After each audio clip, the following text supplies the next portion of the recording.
hablando con don Moisés y este sería el tercer programa que grabamos con él. Lamentablemente no vamos a poder grabar más porque él se va otra vez, va a expatriarse de nuevo. Pero no, yo no me sido, expatrio porque mi mujer dice que yo salí de Costa Rica, pero que Costa Rica nunca ha salido de mí. Bueno, eso me suena muy bien. Ni va a salir. Eso me dicen muy bien. Es mi patria, yo lo digo. No es el país en que más años he vivido. Viví 46 años en México y ahora 14 en Estados Unidos, por cuestiones de mis hijos que viven en Estados Unidos. Pero no, para mí... La patria no es lo que está en el mapa, sino lo que está en el alma. Exactamente. No, y después vamos a hablar de cómo fue que yo me volví tan fanático de Costa Rica, bueno, en general, pero ¿por qué? Pero, una maestra. Usted mencionaba en algún momento, y no sé si fue dentro o fuera del programa, que usted lo había enviado de Cartago a estudiar en la escuela Fidel Tristán. Ah, sí. Fidel Tristán. Sí. En San José. Sí. Y claro, bueno, eso a usted le parecía extraño, sin embargo a mí me suscitó una memoria. Usted sabe que uno vive de lo que la memoria lo deja, porque no saben qué le va a recordar, le van a traer las neuronas. Entonces, lo que recordaba es esto. La escuela Fidel está en la Pitaya. Sí. Hay una historia sobre, muy interesante sobre el origen de la palabra descocherar. En Costa Rica es usada por todo el mundo. Si usted oye a alguien decir se me descocheró la licuadora, quiere decir que ese día no pudo desayunar con un batido. Entonces hay que arreglarlo. Todo se descochera. Todo se descochera. Cuando algo se descompone, se descochera. Hasta los seres humanos. No, por supuesto, sí, claro. como es más frecuente. Sí, y claro. eso, según la memoria que se ha construido por ahí, yo no sé, debo decir de dónde porque yo olvido todo. Eso nació en el barrio de La Pitaya.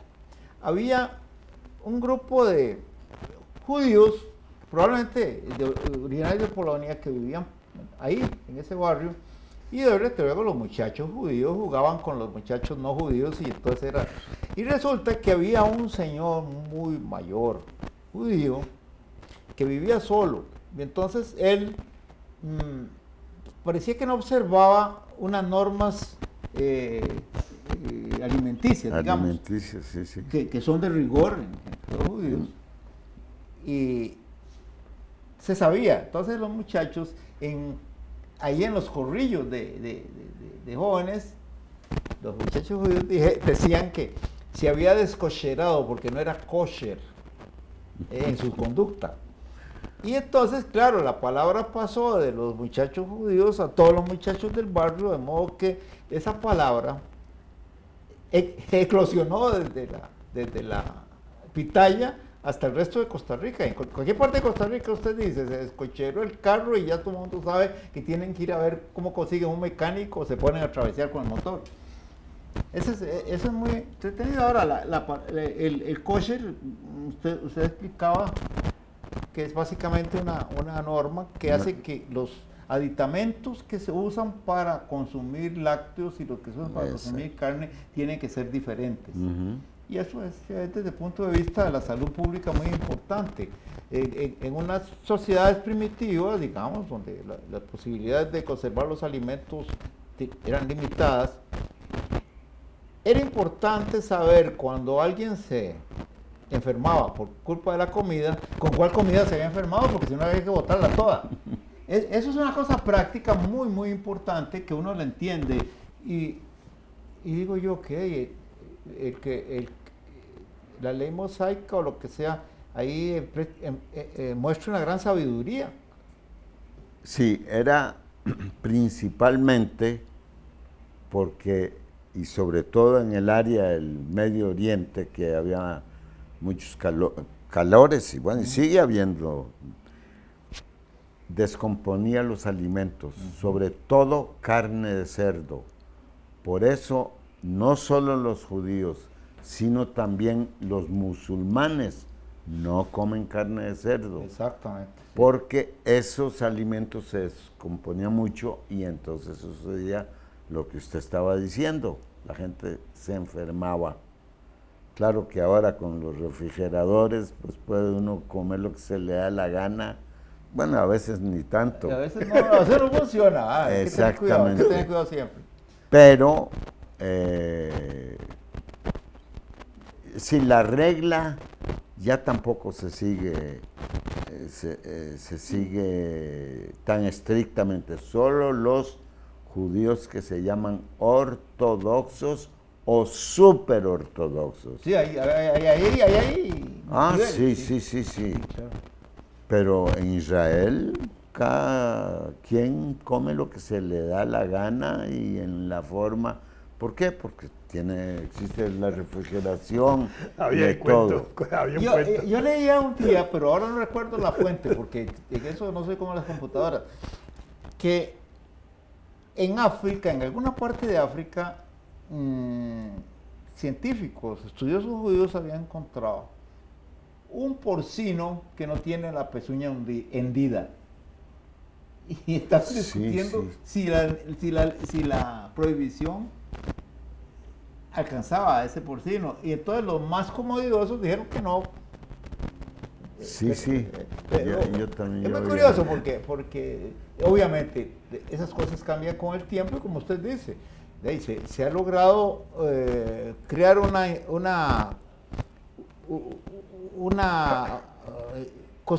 digamos, una cultura alimentaria que hace que los alimentos se conserven mejor. Sí.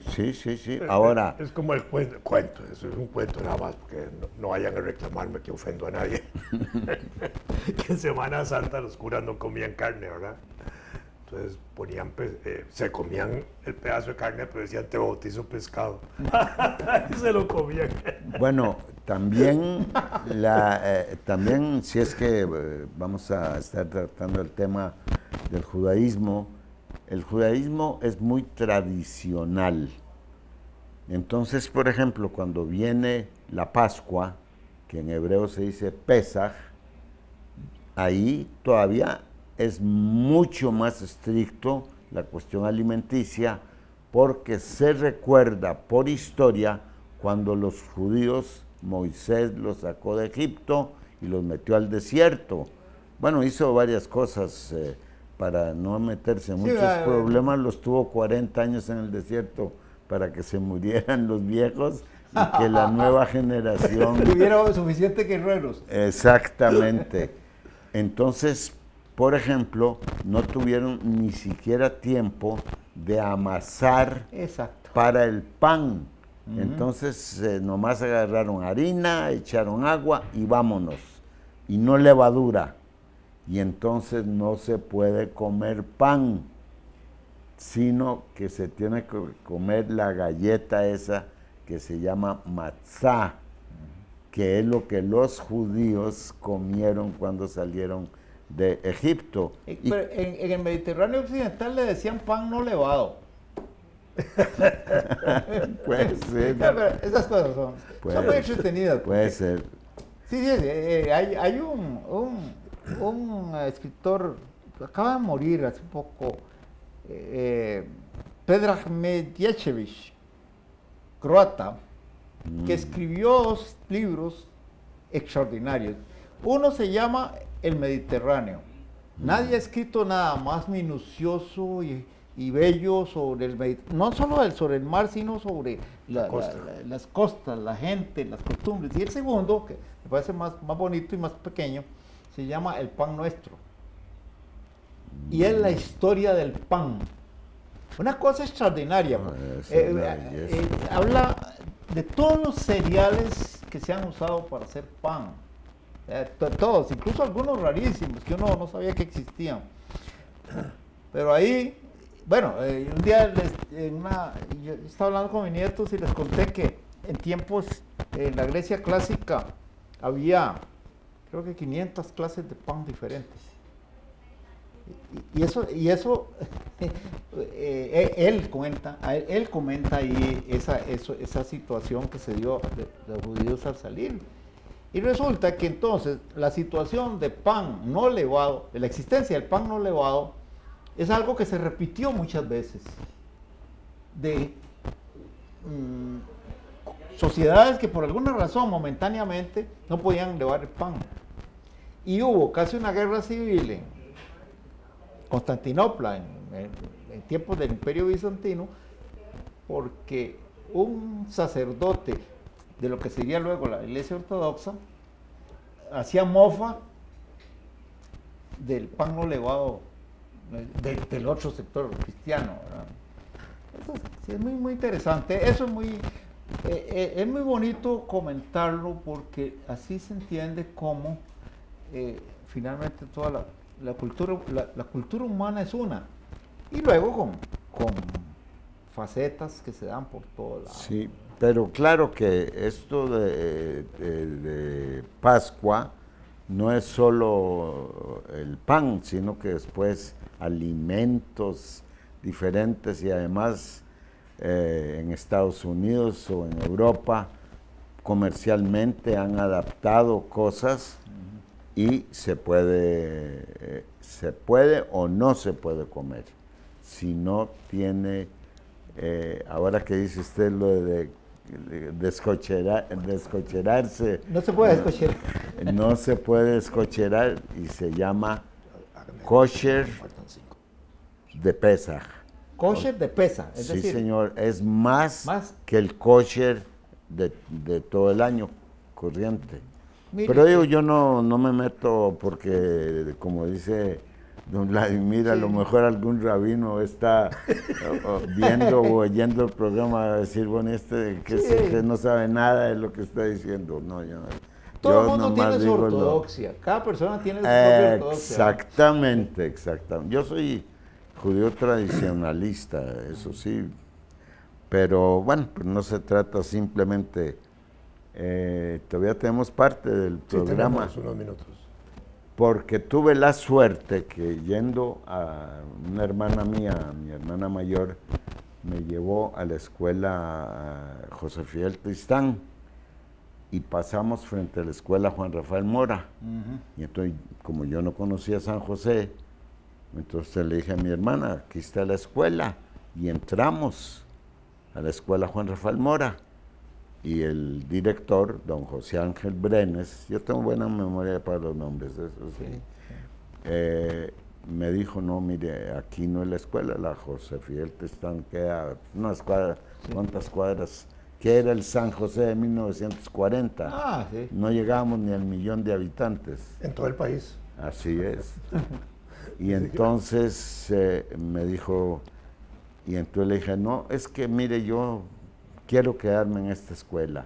Me dices, pero usted trae una carta que dice, no, mire, pero hágame el favor. Y me puse a llorar. Porque yo lo que quería era quedarme en la escuela Juan Rafael Mora. Él me dijo, mire, era a medio año, era cuando nos vinimos de Cartago para acá. Entonces me dijo, mire, usted tiene que ir a la escuela José Fidel Tristán. Y el año próximo, yo le prometo que si usted viene aquí, digo, ya yo hablaba español, pues ya tenía yo como 10 años. Entonces me dijo, yo lo voy a admitir en esta escuela. Y sucedió, para no hacer el cuento ya demasiado largo. Y en la escuela Juan Rafael Mora, entré a 3er grado y en cuarto tuve una maestra y en 4º grado otra y en 5º grado me tocó cambiar de maestra, 5º y 6º. Y bueno... pero en la Juan Rafael Mora.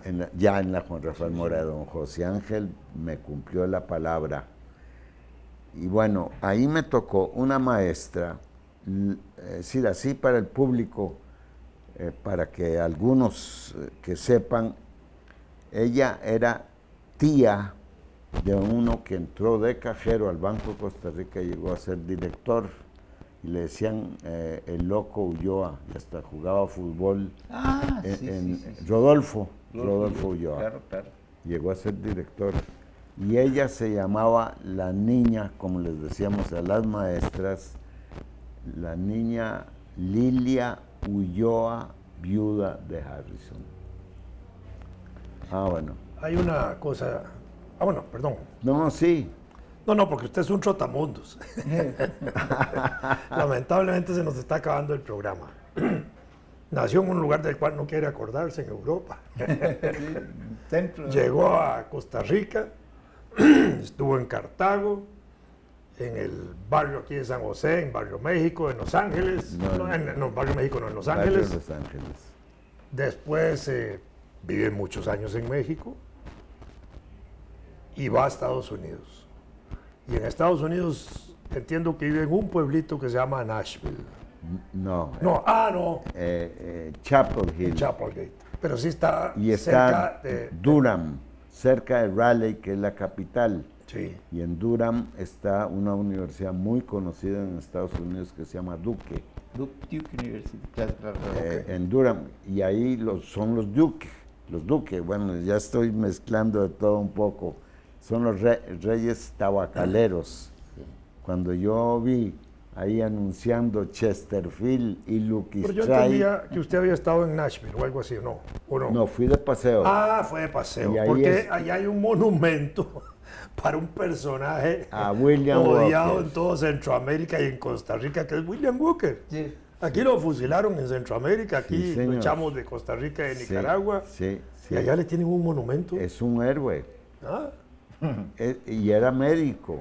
sí, abogado, Es también, que periodista. los dueños de lo que es Asheville, que se me fue el nombre de la familia, ellos hicieron los ferrocarriles y las líneas portuarias, las líneas navieras en Estados Unidos y en Centroamérica. Por eso querían apoderarse de Centroamérica. Y William Walker... Usted sí ha visitado el monumento, lo conoce.